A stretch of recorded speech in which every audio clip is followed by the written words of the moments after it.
మన రక్షకుడైన యేసుక్రీస్తు అతి శ్రేష్ఠ పరిశుద్ధ నామంలో మీకు అందరికీ కూడా శుభాభివందనాలు తెలియపరుస్తున్నాను. దేవుడు మిమ్మల్ని అందరినీ కూడా దీవించును గాక. ఆమెన్. ఒక వాక్య భాగాన్ని మనం చదువుకుందాం.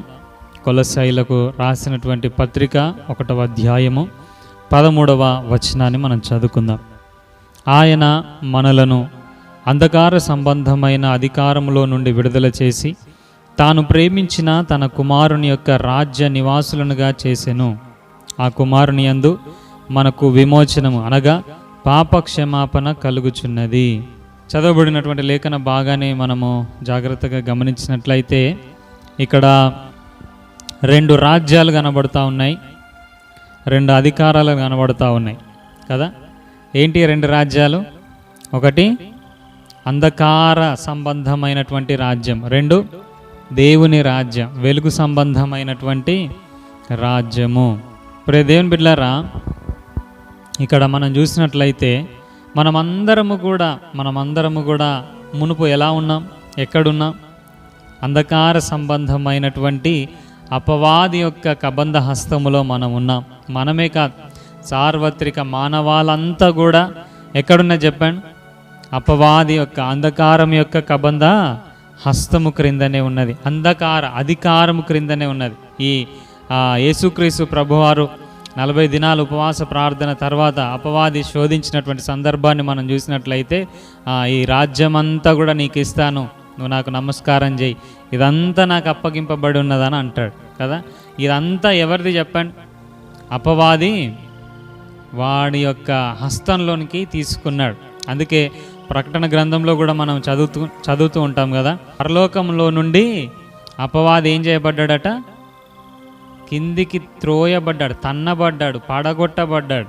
కాబట్టి భూమి మీకు శ్రమ అనేటటువంటి మాటలను మనం చూస్తాం. ప్రియ దేవుని బిడ్డలారా, మనమందరము కూడా అపవాది యొక్క ఆ పాపం యొక్క బానిసత్వంలో ఉన్నప్పుడు దేవుడు ఏం చేశాడట? మనల్ని ప్రేమించాడట. ఎంత మంచి మాట కదా.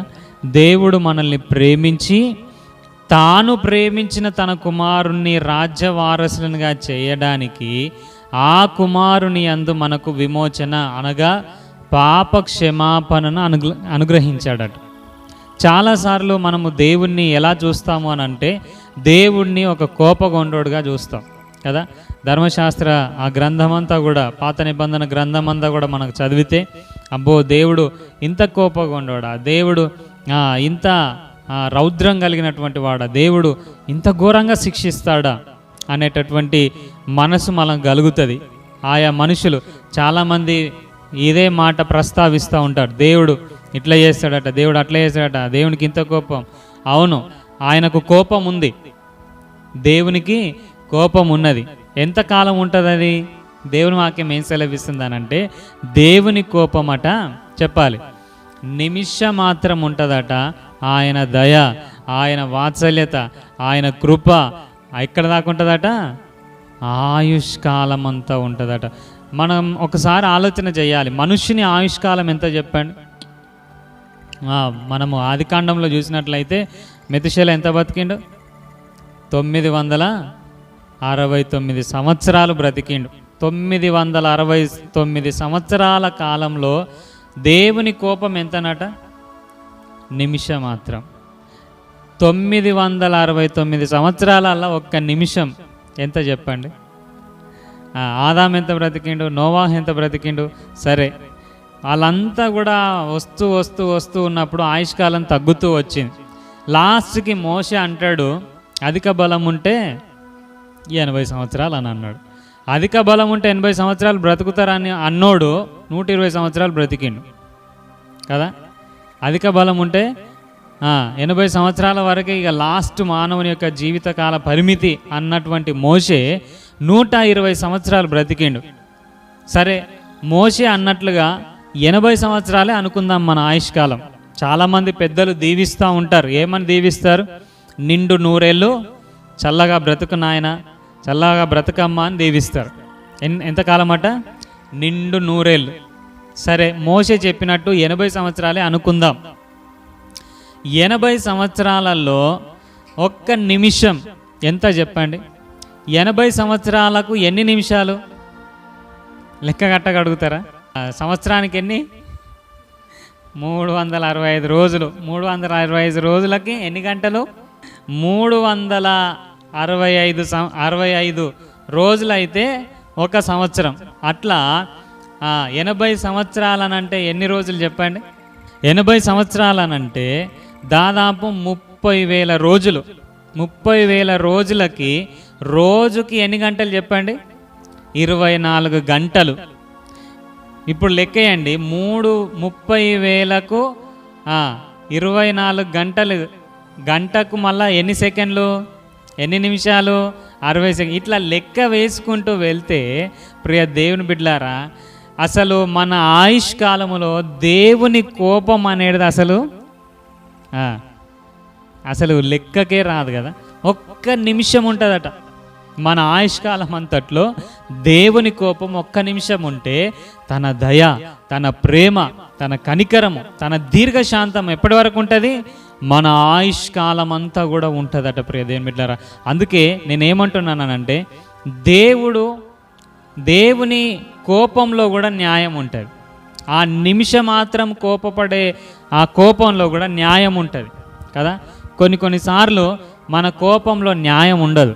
మనుషులముగా మన కోపంలో న్యాయం ఉండదు. మన కోపంలో సరైనటువంటి రీజన్ ఉండదు.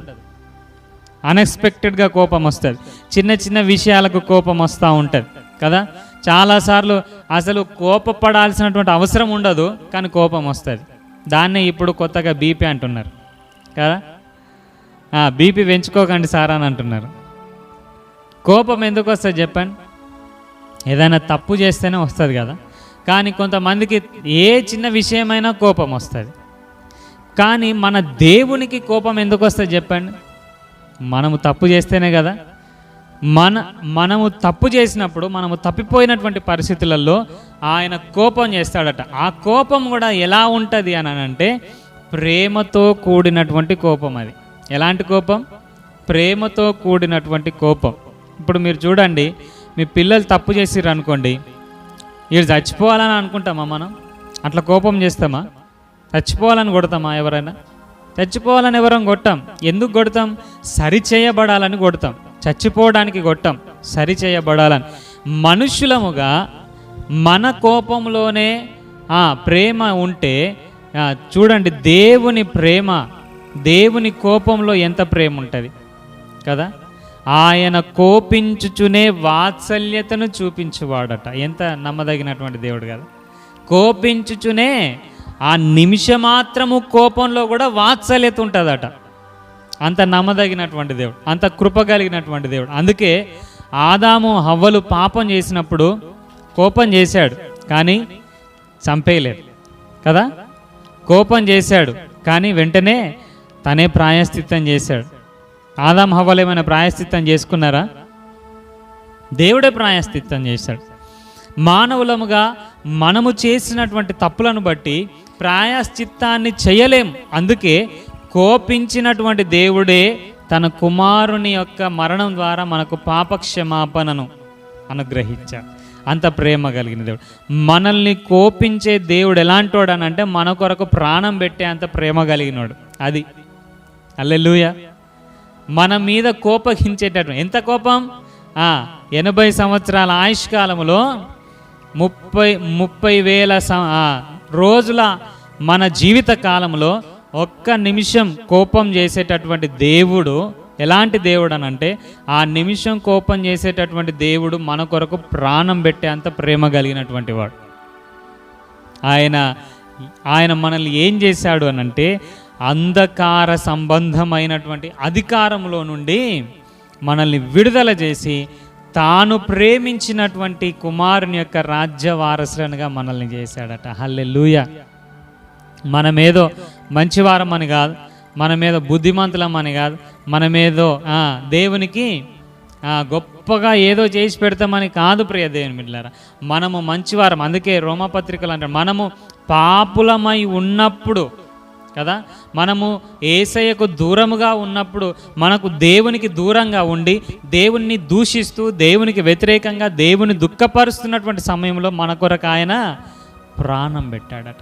కానీ ఇప్పుడు మనం ఆలోచన చేసినట్లయితే మనల్ని ఎవరైనా దుఃఖపరిస్తే, మనల్ని ఎవరైనా అవమానపరిస్తే, మనకెవరైనా బాధను కలిగించేటటువంటి వారు ఉన్నారనుకోండి, వాళ్ళ కొరకు ప్రాణం పెడతామా మనం? వాళ్ళ కొరకు ఏదైనా మేలు యోచిస్తామా మనం? అరే ఇంత బాధ పెడుతున్నాడు కదా, ఆయనకు మంచి స్వీట్ బాక్స్ ఇవ్వాలని అనుకుంటామా? ఇంత బాధ పెడుతున్నాడు కదా, చికెన్ బిర్యానీ పెట్టాలని అని అనుకుంటామా? అసలు బువ్వ పెట్టడానికే ఇష్టపడని వాళ్ళము మనం ప్రాణం పెడతామా? ప్రియ దేవుని బిడ్డలారా, దేవుడు చూడ ఎంత ప్రేమ కలిగినోడనంటే, మనం ఆయన కన్నీటికి కారణమైన, మనం ఆయన దుఃఖానికి కారణమైన మన కొరకు ప్రాణం పెట్టినాడట. ఇది ఆయన ప్రేమ. అసలైనటువంటి ప్రేమకు నిర్వచనం ఇది. మనం ఆయనను బాధించిన వారి కొరకు ఆయన చనిపోయాడట. ఇంత ప్రేమ కలిగినటువంటి దేవుడు. ఎందుకంటే మనము ఆ అంధకార సంబంధమైనటువంటి అధికారంలో ఉండి చనిపోయి ఆ నరకములో వెళ్ళొద్దని దేవుడు మన కొరకు తన ప్రాణ త్యాగం చేశాడు. ప్రియ దేవుని బిడ్డలారా, ఎంత గొప్ప ప్రేమ కలిగినటువంటి దేవుడు కదా, ఎంత గొప్ప త్యాగం చేశాడు మన కొరకు కదా, ఎంత నమ్మదగినటువంటి దేవుడు. ఇంకా ఏం చేశాడనంటే తన కుమారుని యొక్క రాజ్యవారసులనుగా చేశాడట. మనం అంధకార సంబంధమైనటువంటి అపవాది యొక్క బంధకాలలో మనము మగ్గిపోవటం ఆయనకి ఇష్టం లేక, నిత్య సంతోషం, నిత్య సుఖము కలిగినటువంటి ఆ పరలోక రాజ్య వారసులనుగా మనల్ని చేశాడట. ఇశ్రాయేలు ప్రజల గురించి మనం ఆలోచన చేసినట్లయితే, ఐగుప్తు బానిసత్వంలో వాళ్ళు చాలా ఇబ్బంది పడ్డారు. ఎలాగనంటే కనీసం నోటి మాటలతో ప్రార్థన చెయ్యలేనటువంటి పరిస్థితి, ఆ పరిస్థితికి దిగజారి మూలుగులతో దేవుని జ్ఞాపకం చేసుకున్నారట. ఎలాగా? మూలుగులతో జ్ఞాపకం చేస్తారు. ఎప్పుడు మూలుగులు వస్తాయి చెప్పండి? ఇక మనకు ఏది చేతగానటువంటి పరిస్థితిలో మనకు మూలుగులు వస్తాయి కదా. మూలుగులతో దేవుణ్ణి జ్ఞాపకం చేసుకున్నప్పుడు దేవుడు వాళ్ళని జ్ఞాపకం చేసుకున్నాడట. దేవుడు వాళ్ళ మూలుగులను విని వారిని విడిపించడానికి వచ్చిందట. దేవుడు వారి యొక్క పరిస్థితిని చూసి ఆ యొక్క ఐగుప్తు బానిసత్వంలో నుండి విడిపించాడట. ప్రియ దేవుని బిడ్డలారా, అదేవిధంగా మనము కూడా అపవాది ఆ యొక్క అంధకార సంబంధమైనటువంటి బానిసత్వంలో మగ్గిపోవటం దేవునికి ఇష్టం లేకుండా తన కుమారుని పంపి మనకు పాప క్షమాపణ కలిగించాడు, మనకు విమోచన కలిగించాడట. ప్రియ దేవుని బిడ్డలారా, ఎంత నమ్మదగినటువంటి దేవుడు కదా. 12వ వచనంలో మనం చూసినట్లయితే, తేజోవాసులైన పరిశుద్ధుల స్వాస్థ్యములో పాలివారమగుటకు మనలను పాత్రులనుగా చేసిన తండ్రికి మీరు కృతజ్ఞతాస్తుతులు చెల్లించాలని అంటాడు. ఎలాగ చేశాడట మనల్ని? తేజోవాసులైన పరిశుద్ధుల స్వాస్థ్యములో పాలివారమగుటకు మనలను పాత్రులనుగా చేశాడు. మనం పాత్రులం కాదు, పరలోకం వెళ్ళడానికి పాత్రులం కాదు, కానీ ఆయన తన కుమారుని యొక్క మరణం ద్వారా మనకు విమోచన, పాపక్షమాపణ అనుగ్రహించి మన పరలోక రాజ్య వారస పాత్రులనుగా చేశాడట. అర్హత లేదు, వెళ్ళటానికి యోగ్యత లేదు, కానీ మనల్ని ఏం చేశాడట? వెళ్ళటానికి పాత్రులనుగా చేశాడట. ప్రియ దేవుని బిడ్డలారా, అందుకే ఎఫెసీలకు రాసినటువంటి పత్రిక 5వ అధ్యాయం 8వ వచనంలో భక్తుడు అంటాడు, మీరు పూర్వమందు చీకటి అయి ఉంటిరి, ఇప్పుడైతే ప్రభునందు వెలుగై ఉన్నారు. ఇంకా మనం చూసినట్లయితే పేతురు రాసినటువంటి మొదటి పత్రిక 2వ అధ్యాయం 9వ వచనంలో మనం చూసినట్లయితే, మీరు చీకటిలో నుండి ఆశ్చర్యకరమైన తన వెలుగులోనికి మిమ్మల్ని పిలిచిన వాని గుణాతిశయములను ప్రచురము చేయు నిమిత్తము ఏర్పరచబడిన వంశమును రాజులైన యాజక వంశములై ఉన్నారట. ఒకప్పుడు ప్రజగా ఉండలేదు, ఇప్పుడు దేవుని ప్రజలైతే. ఒకప్పుడు కనికరింపబడక ఇప్పుడు కనికరింపబడ్డారట. ప్రియ దేవుని బిడ్డలారా, ఒకప్పుడు మనము చీకటిలో ఉన్నాం, ఒకప్పుడు మనం అంధకారంలో ఉన్నాం, ఒకప్పుడు మనము అపవాది యొక్క ఆ కబంధ హస్తములో నలిగిపోతూ ఇశ్రాయేలు ప్రజలు మూలుగులిడినట్లుగా మనము కూడా నాశనానికి వెళ్తున్నటువంటి పరిస్థితులలో దేవుడు మనల్ని ఏం చేశాడంటే మనల్ని విడిపించాడు. అదేవిధంగా ఎఫెసీలకు రాసినటువంటి పత్రిక 2వ అధ్యాయం 3వ వచనంలో చూసినట్లయితే 3-4వ వచనం, దేవుడు కరుణా సంపన్నుడై ఉండి మనము మన అపరాధముల చేత చచ్చిన వారమై ఉన్నప్పుడు సహితము మన ఎడల చూపిన తన మహాప్రేమ చేత మనలను క్రీస్తు కృపచేత మనల్ని రక్షించాడట. ఎలా ఉన్నామట? మనం చచ్చిన వారు. ఇశ్రాయేలు ప్రజలేమో మూలుగులిడేటటువంటి పరిస్థితిలో ఉన్నారు, కానీ మనం ఎలా ఉన్నాం? చచ్చిన స్థితిలో ఉన్నాం. చచ్చిన స్థితిలో నుండి మనల్ని దేవుడు ఏం చేశాడట? విడిపించి మనల్ని యేసుక్రీస్తు, తన ప్రియకుమారుడైనటువంటి యేసుక్రీస్తు రాజ్య వారసులనుగా చేశాడు. ఎంత నమ్మదగినటువంటి దేవుడు, ఎంత కృప కలిగినటువంటి దేవుడు, ఎంత నమ్మదగినటువంటి దేవుని మనం కలిగి ఉన్నాం కదా. అందుకే ఇక్కడ భక్తుడు ఏమంటున్నాడనంటే, మీరు కృతజ్ఞతాస్తుతులు చెల్లించాలట. ప్రతి విషయంలో మనకిచ్చినటువంటి రక్షణను బట్టి దేవునికి కృతజ్ఞతాస్తుతులు చెల్లించి కృతజ్ఞత కలిగినటువంటి వారమై మనం ఉండాలి. ప్రియ దేవుని బిడ్డలారా, ఎన్ని గొప్ప కార్యాలు, ఎన్ని ఆశ్చర్యకరమైనటువంటి కార్యాలు, ఎంత ఉన్నతమైనటువంటి ప్రేమను మన ఎడల చూపినటువంటి దేవుడు కదా మన దేవుడు. కాబట్టి మన జీవిత కాలం అంతా కూడా మనం ఏం చేయాలి?